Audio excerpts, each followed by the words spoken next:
Я коллекцию делала, не забудь, понял? Это не те, Андрей. Это уточки.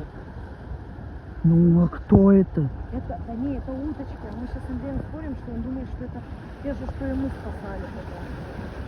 Спасали? А, и на берег выбросил, и он чтобы а он его вот так начал. О, Ваня смешно. Смотри, как две плывут, выкрутил. Куда они туда-то плывут? Андрей.